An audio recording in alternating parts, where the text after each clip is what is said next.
Éphésiens chapitre 2, du verset 11 à 22. Donc je vais lire le passage d'aujourd'hui. C'est pourquoi, vous autrefois païens dans la chair, appelés incirconcis par ceux qu'on appelle circoncis, et qui le sont en la chair par la main de l'homme. Souvenez-vous que vous étiez en ce temps-là, sans Christ, privés du droit de cité en Israël, étrangers aux alliances de la promesse, sans espérance et sans Dieu dans le monde. Mais maintenant, en Jésus-Christ, vous qui étiez jadis éloignés, vous avez été rapprochés par le sang de Christ. Car il est notre paix, lui qui des deux n'en a fait qu'un, et qui a renversé le mur de séparation, l'inimitié, et a anéanti par sa chair la loi des ordonnances dans ses prescriptions, afin de créer en lui-même, avec les deux, un seul homme nouveau, en établissant la paix, et de les réconcilier l'un et l'autre en un seul corps, avec Dieu par la croix, en détruisant par elle l'inimitié. Il est venu annoncer la paix à vous qui étiez loin, et la paix à ceux qui étaient près, car par lui nous avons les uns et les autres accès auprès du Père dans un même esprit. Ainsi donc vous n'êtes plus des étrangers ni des gens du dehors, mais vous êtes concitoyens des saints, gens de la maison de Dieu. Vous avez été édifiés sur le fondement des apôtres et des prophètes, Jésus-Christ lui-même étant la pierre angulaire. En lui tout l'édifice, bien coordonné, s'élève pour être un temple saint dans le Seigneur. En lui, vous êtes aussi édifiés pour être une habitation de Dieu en esprit. Amen. Comme nous venons de le lire au verset 11, le verset 11 commence par dire « c'est pourquoi ». Cela signifie on reprend ce qui a été dit précédemment. Juste avant, comme nous avons étudié la dernière fois, juste avant, Paul avait souligné que c'est par la grâce que nous sommes sauvés. On va relire du verset 8 à 10. Du verset 8 à 10. C'est par la grâce que vous êtes sauvés, par le moyen de la foi. Et cela ne vient pas de vous, c'est le don de Dieu. Ce n'est point par les œuvres, afin que personne ne se glorifie. Car nous sommes son ouvrage, ayant été créés en Jésus-Christ pour de bonnes œuvres, que Dieu a préparées d'avance, afin que nous les pratiquions. Paul dit que nous ne sommes pas sauvés par les œuvres, mais par la grâce et par les moyens de la foi. Ainsi donc, comme nous sommes sauvés, nous devons pratiquer de bonnes œuvres. En tant qu'une personne sauvée par la grâce, en tant qu'une sauvée par le moyen de la foi, nous devons pratiquer de bonnes œuvres. C'est la raison pour laquelle on commence le verset 11 par « c'est pourquoi ». Donc je vais relire le verset 11 et 12. « C'est pourquoi, vous autrefois païens dans la chair, appelés incirconcis par ceux qu'on appelle circoncis, et qui le sont en la chair par la main de l'homme, souvenez-vous que vous étiez en ce temps-là sans Christ, privés du droit de cité en Israël, étrangers aux alliances de la promesse, sans espérance et sans Dieu dans le monde. » Alors, qu'est-ce qu'il cherchait à dire? C'est pourquoi, souvenez-vous, dans quel état vous vous trouviez autrefois, et par quelle grâce que vous êtes sauvés aujourd'hui. C'est ça, c'est la question qu'il voudrait poser au lecteur. C'est pourquoi, souvenez-vous, dans quel état vous vous trouviez autrefois, avant de croire en Jésus-Christ, et par quelle grâce que vous êtes sauvés aujourd'hui. Ici, on peut rendre compte que Paul s'adresse particulièrement aux Éphésiens qui croient maintenant en Jésus-Christ. C'est normal parce que c'est la lettre, c'est une épître destinée aux Éphésiens, mais surtout les Éphésiens convertis, les Éphésiens qui croient maintenant en Jésus-Christ. Ils étaient païens dans la chair. C'est vrai, donc ils n'étaient pas croyants du début. Ils étaient païens dans la chair, appelés incirconcis par ce qu'on appelle circoncis. Alors, qui sont ces circoncis? Évidemment, ce sont les Juifs. Car c'était l'alliance établie entre Dieu et Abraham. On va aller voir Genèse. Genèse chapitre 17, versets 9 à 11. Quelle était cette alliance? On va aller voir cette alliance qui a été faite, établie entre Dieu et Abraham. Dieu dit à Abraham, « Toi, tu garderas mon alliance, toi et tes descendants après toi, selon leur génération. C'est ici mon alliance, que vous garderez entre moi et vous, et ta postérité après toi, tout mâle parmi vous sera circoncis. Vous vous circoncirez, et ce sera un signe d'alliance entre moi et vous. » Comme les Juifs, ce sont tous des descendants d'Abraham. Ils ont tous été circoncis. Et lisons le verset 14, au même chapitre, Genèse 17, verset 14. « Un mâle incirconcis, qui n'aura pas été circoncis dans sa chair, sera exterminé du milieu de son peuple. Il aura violé mon alliance. » Alors, pour les Juifs circoncis, tous les païens qui sont incirconcis étaient ceux qui n'avaient rien à voir avec l'alliance de Dieu et encore des gens souillés et impurs. Les païens étaient vraiment des gens avec qui les Juifs n'avaient pas vraiment le droit de se faire connaissance. Il ne fallait pas s'approcher d'eux parce que c'était des gens souillés et impurs, parce que ce sont des gens incirconcis. De plus, on considérait les païens comme les chiens. Donc, on appelait comme des chiens. Donc, c'est jusqu'à l'époque de Jésus, on traitait donc les païens comme des chiens. C'est pourquoi dans les Actes chapitre 10, on peut lire la scène où Pierre est envoyé chez un païen. Allons voir ce qu'il dit en arrivant chez ce païen nommé Corneille. On va aller voir les Actes chapitre 10, verset 28. Donc, dans les Actes chapitre 10, on peut lire, comme Pierre était un juif, donc comment un juif considérait les païens, les étrangers, comment il considérait les païens. Et on va lire le verset 28.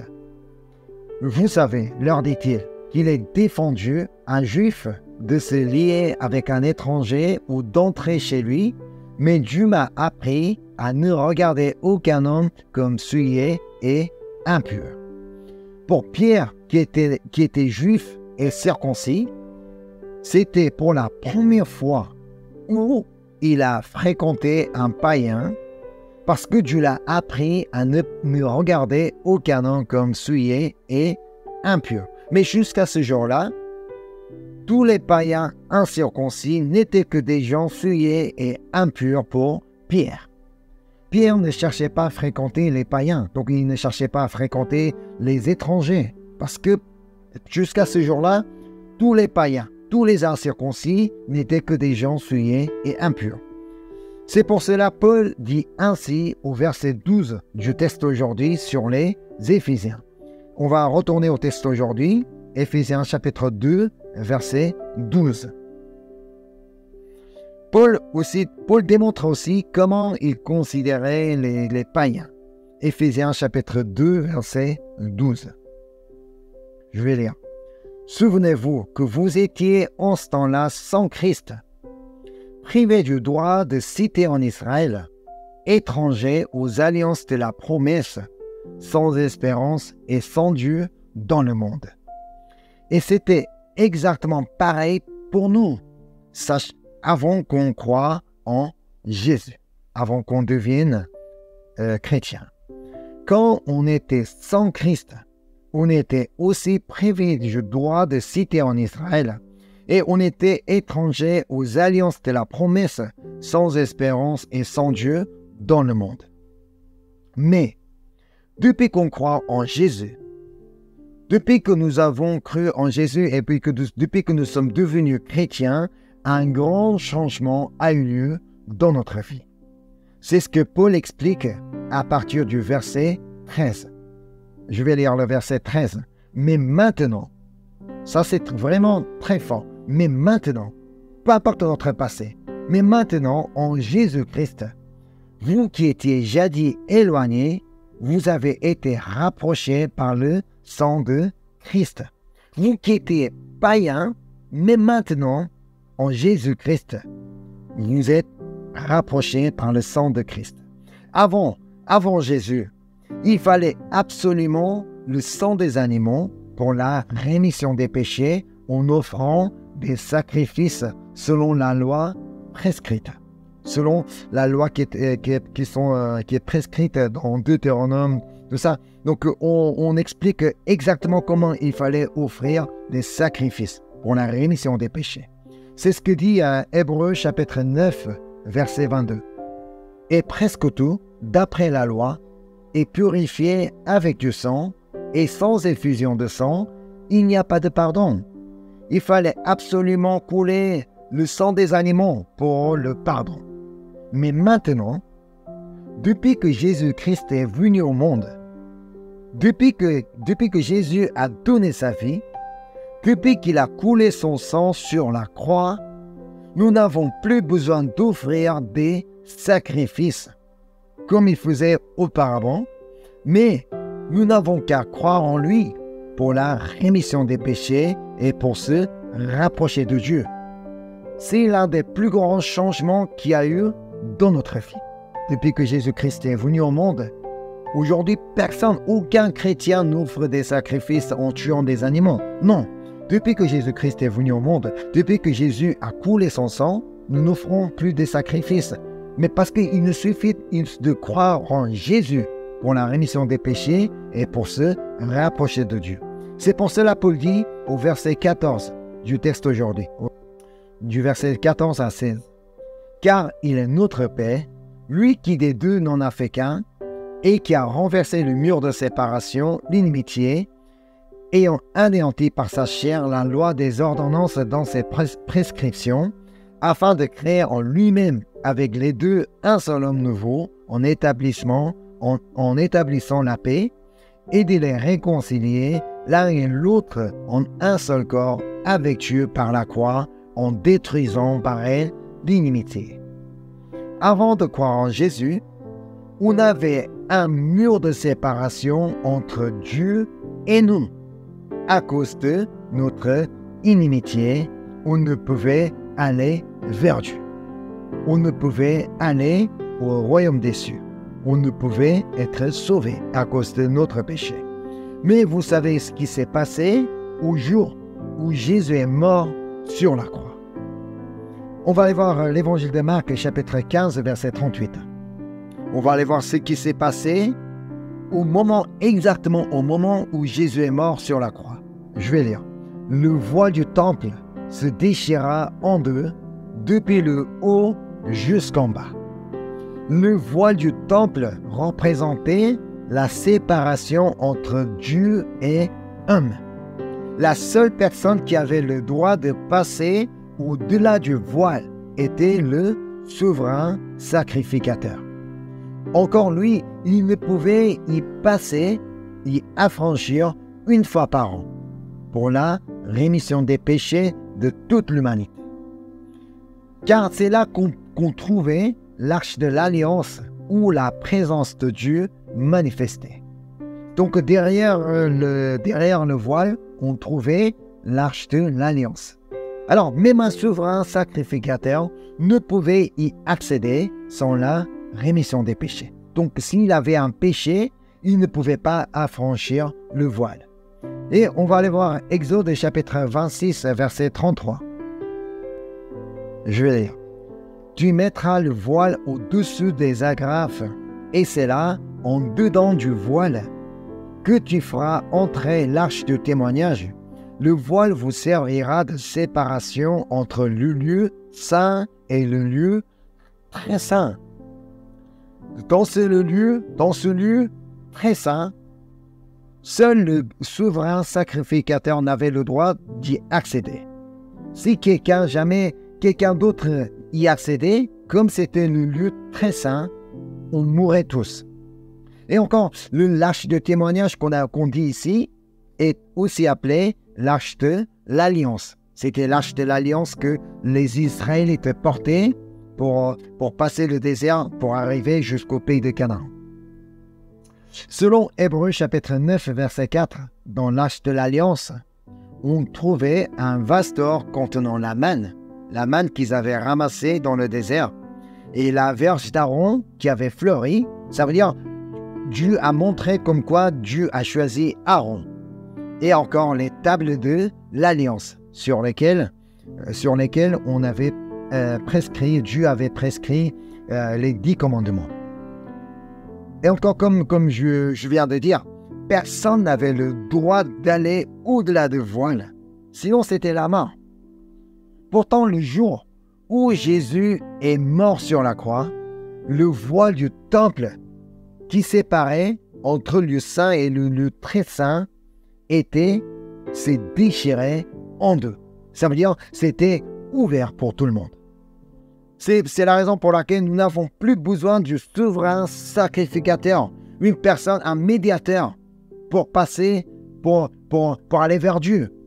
Et que maintenant nous avons le droit d'aller directement nous présenter devant Dieu.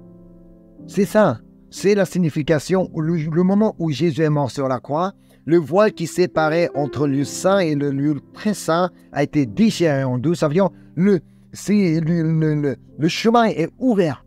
Maintenant, nous n'avons pas besoin d'autres médiateurs. Nous n'avons qu'à passer par Jésus-Christ. Nous n'avons qu'à aller directement à Jésus-Christ. Car Jésus a détruit l'inimitié sur la croix. C'est ce que dit le verset 16 du texte aujourd'hui. On revient au texte aujourd'hui. Éphésiens 2, verset 16. Et de les réconcilier l'un et l'autre en un seul corps avec Dieu par la croix, en détruisant par elle l'inimitié. Nous qui croyons en Jésus sommes maintenant réconciliés avec Dieu. Sans Jésus, on était privé du droit de cité en Israël, étrangers aux alliances de la promesse et sans espérance, mais maintenant, nous sommes carrément devenus les enfants de Dieu. Et c'est pareil pour tous ceux qui croient en Jésus. Il n'y a plus de circoncis ou d'incirconcis, ni les juifs, ni les païens. Il n'y a que des chrétiens. Il n'y a que des personnes qui croient en Jésus. En Jésus, il n'y a point de distinction. C'est ce que dit l'Épître aux Romains chapitre 3 du verset 20 à 24. Romains chapitre 3 du verset 20 à 24. Je vais lire. Car nul ne sera justifié devant lui par les œuvres de la loi, puisque c'est par la loi que vient la connaissance du péché. Mais maintenant, sans la loi est manifestée la justice de Dieu, à laquelle rendent témoignage la loi et les prophètes. Justice de Dieu par la foi en Jésus-Christ pour tous ceux qui croient, il n'y a point de distinction. Car tous ont péché et sont privés de la gloire de Dieu, et ils sont gratuitement justifiés par sa grâce, par le moyen de la rédemption qui est en Jésus-Christ. Parce que au moment, dans les églises de Rome, il y avait ce problème de distinction. Les Juifs méprisaient les païens. Et vous n'êtes pas des élus, vous n'êtes pas des Juifs, alors vous n'êtes pas des gens choisis par Dieu. Alors, et encore, donc, du côté des païens, côté des Grecs, donc ils disaient que mais pourquoi vous nous jugez comme ça? Donc, mais Dieu aime tout le monde, donc c'est pareil pour tout. C'est pourquoi c'est ainsi que dans les églises de Rome, donc il y avait certains problèmes problèmes de distinction. Et c'est pourquoi c'était le message destiné aux Juifs qui croyaient être supérieurs aux païens convertis. Paul dit non. Écoutez, il ne peut pas y avoir de distinction entre vous et païens. Sachez que nous sommes tous justifiés par la foi en Jésus-Christ. Jésus-Christ n'est pas mort uniquement pour les Juifs. Il est mort pour tout le monde. Il est mort pour les païens aussi.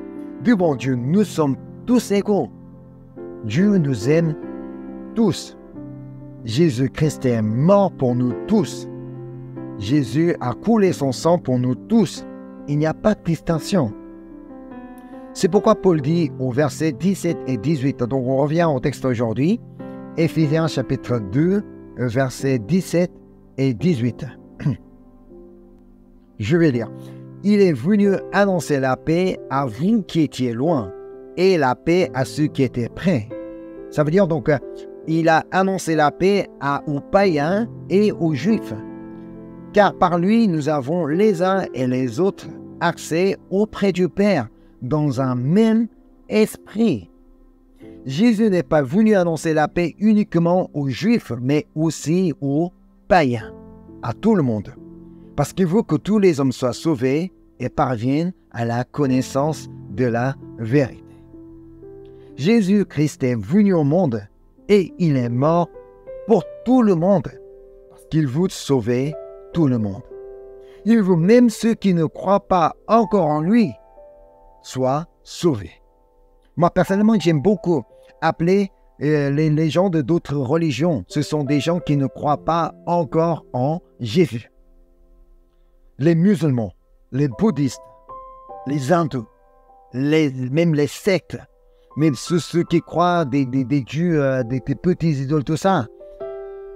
C'est la raison pour laquelle il ne revient pas encore jusqu'aujourd'hui, alors qu'il a dit qu'il reviendrait bientôt. C'est ce que Jésus a dit.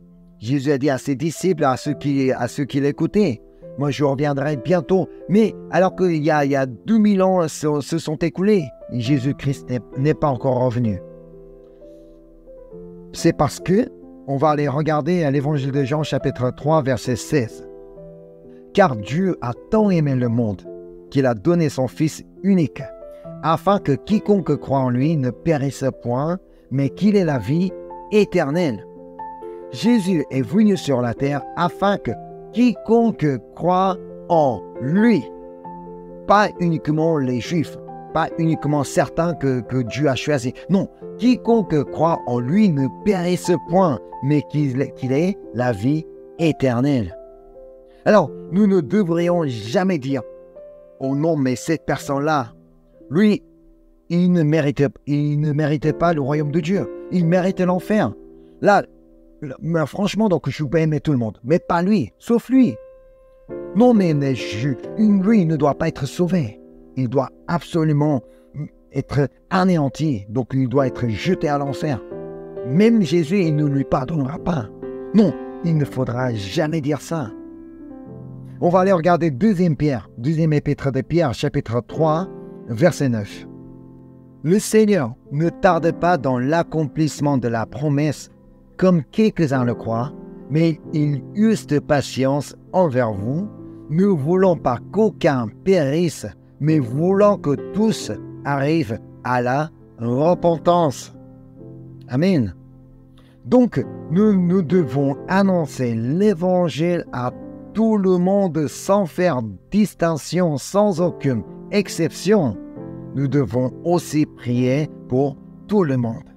Nous n'allons pas uniquement prier pour ma famille, pour mes proches, pour les chrétiens, pour les membres de ma communauté. Nous devons aussi prier pour les musulmans, pour les bouddhistes, pour ceux qui croient les sectes. Nous devons prier pour tout le monde, parce que Dieu veut que tout le monde soit sauvé et parvienne à la connaissance de la vérité. Et nous savons sur la croix comment Jésus a prié. Jésus a prié pour ceux qui l'ont livré à la croix. Pour ceux qui l'ont frappé. Jésus a prié pour ceux qui ont moqué de lui. Jésus a prié pour ceux qui l'ont crucifié.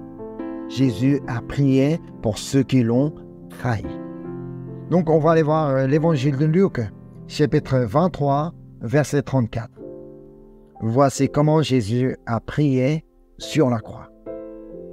Nous savons que Jésus a été flagellé, il a perdu beaucoup de sang, il a souffert sur la croix, il avait resté sur la croix. Mais dans tes situations, Jésus a prié ainsi. Jésus dit, « Père, pardonne-leur, car ils ne savent ce qu'ils font. » Jésus a prié, « Pardonne-leur. » C'est ainsi, Jésus a aimé tout le monde.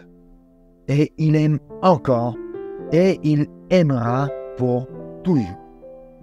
Comme Jésus a mis le comble à son amour pour ses disciples, il met encore le comble à son amour pour tout le monde, et il mettra aussi le comble à son amour pour toujours. Il n'abandonnera personne. Il aime tout le monde, il veut sauver tout le monde. Grâce à son amour, nous avons connu un grand changement dans la vie. C'est ce que dit Paul dans le chapitre, dans le texte aujourd'hui. On revient à Éphésiens chapitre 2, verset 19. Je vais lire. Ainsi donc, vous n'êtes plus des étrangers, ni des gens du dehors, mais vous êtes concitoyens des saints, gens de la maison de Dieu. En fait, qui sont les saints qu'on parle? Ce sont les saints qui sont sauvés, qui sont actuellement dans le royaume des cieux. Et depuis que nous avons cru en Jésus-Christ, nous sommes devenus concitoyens de ces saints. Et nous sommes devenus des gens de la maison de Dieu. Ça veut dire nous sommes devenus le peuple de Dieu. Nous faisons partie maintenant du royaume des cieux. Il ne peut pas y avoir de distinction entre ceux qui croient en Jésus. Si nous sommes chrétiens, c'est tout. Il n'y a pas un chrétien meilleur que l'autre. Non. Nous sommes tous des chrétiens, nous sommes tous égaux devant notre Seigneur. Nous avons reçu le même esprit. Si mon prochain a reçu le Saint-Esprit, j'ai reçu exactement le même Saint-Esprit. Je ne peux pas avoir un autre esprit. Et nous avons tous été édifiés sur le même fondement des apôtres et des prophètes. Ça veut dire, nous sommes tous édifiés sur la parole de Dieu, sur les Écritures, dont sur la Bible. Mais les sectes, qu'est-ce qu'ils croient? Ils disent qu'ils ont la Bible, mais à côté, ils ont un autre livre que leur fondateur de leur secte a écrit en disant qu'il a été inspiré par les anges, par Dieu. Et ils ont autre chose que la Bible. Ils croient en cette vérité, alors que ce n'est pas la vérité. Nous sommes tous édifiés sur le même fondement des apôtres et des prophètes. Ça veut dire que nous sommes tous fondés tous édifiés sur la parole de Dieu, sur les Écritures, sur la Bible. Et encore, nous croyons tous en même Jésus qui est la pierre angulaire. Le verset 20 du texte aujourd'hui. Vous avez été édifiés sur le fondement des apôtres et des prophètes, Jésus-Christ lui-même étant la pierre angulaire. La pierre angulaire est la pièce fondamentale d'une construction. Si jamais la pierre angulaire ne reste pas à sa place initiale, si jamais elle est retirée de sa place, cette construction sera fragilisée et voire même démolie. C'est ce que nous devons savoir et croire. Sans que Jésus reste au centre de ma vie, sans que Jésus reste en tant que la pierre angulaire de ma vie sera fragilisée, voire même démolie. Ma vie peut être démolie. Sans que Jésus reste au cœur de l'Église, sans que Jésus reste en tant que la pierre angulaire de l'Église, cette Église sera fragilisée, voire même démolie. Rien ne doit remplacer Jésus, la place de Jésus qui est au cœur de ma vie, au cœur de ma famille, au cœur de mon Église. Jésus doit toujours rester comme la pierre angulaire. Rien ne doit la remplacer. C'est pourquoi Paul dit au verset 21, « En lui, tout l'édifice, bien coordonné, s'élève pour être un temple saint dans le Seigneur. » Sans Jésus, les Juifs et les païens ne pouvaient en aucun cas former une même communauté. Ils ne pouvaient pas être dans la même communauté. Mais en Jésus-Christ, l'Église a pu être fondée à Éphèse et que les Juifs et les païens ont pu servir ensemble. C'était exactement pareil dans la société coréenne aussi.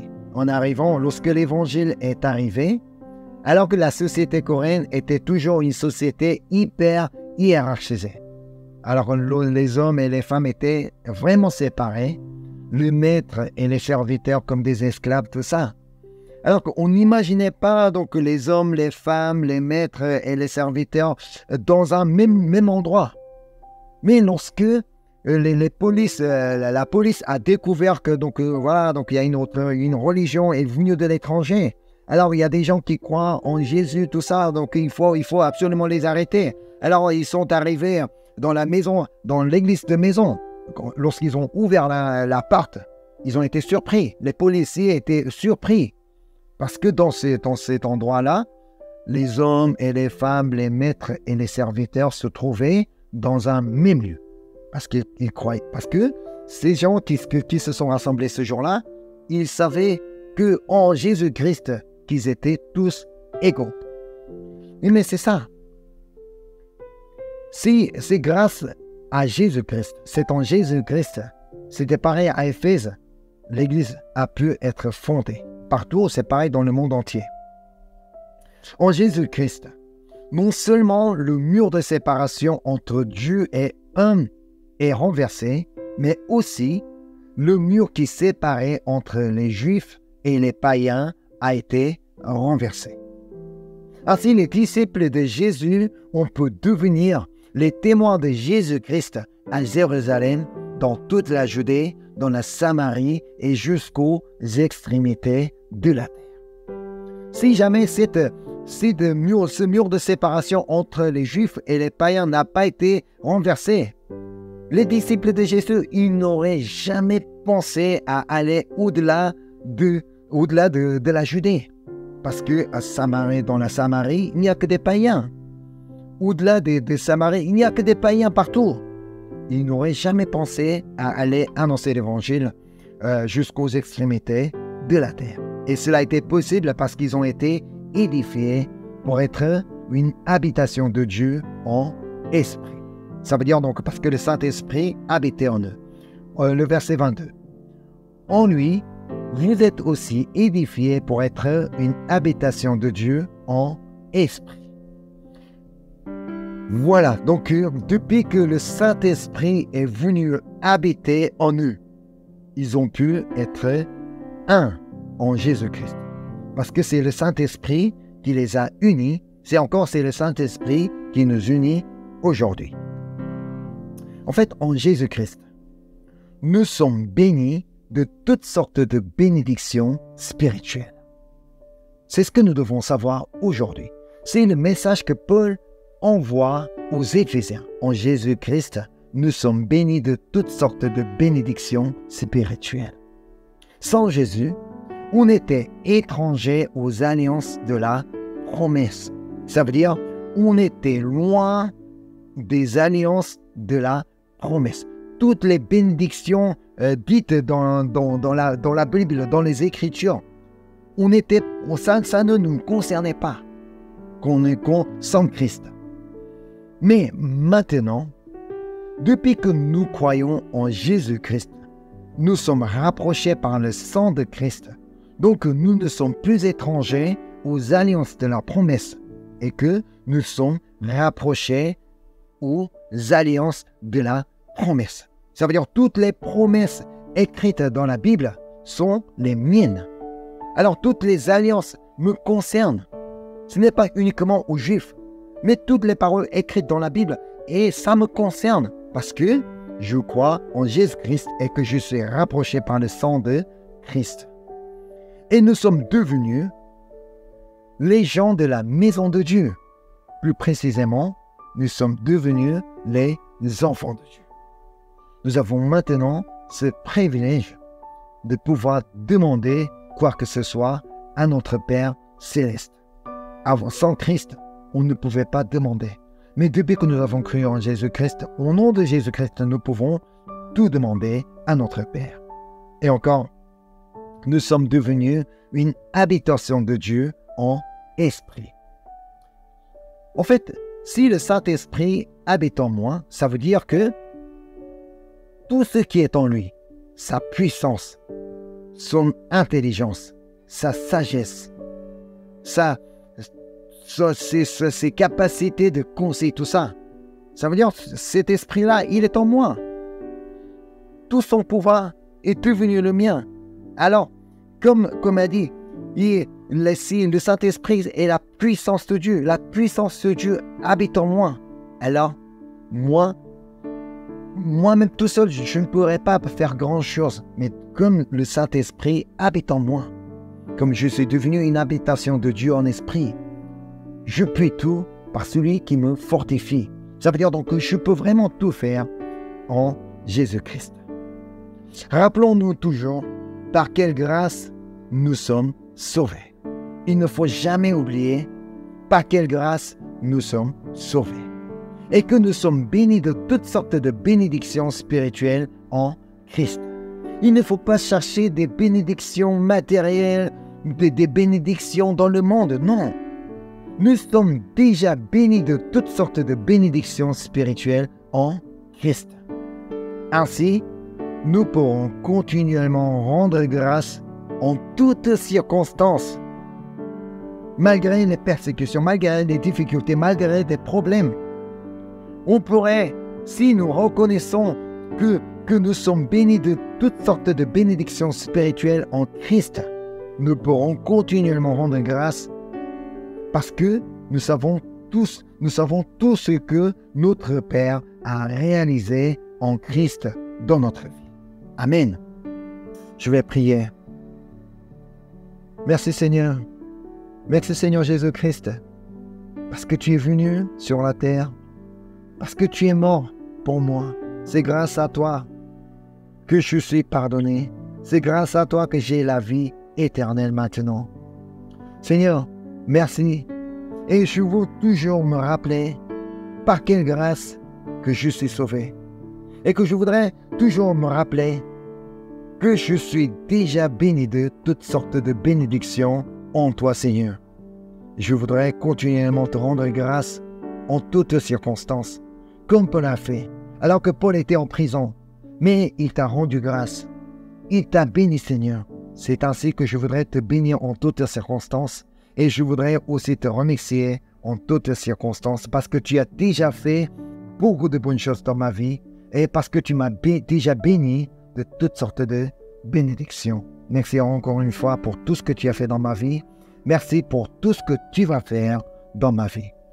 Je te prie au nom de Jésus-Christ. Amen.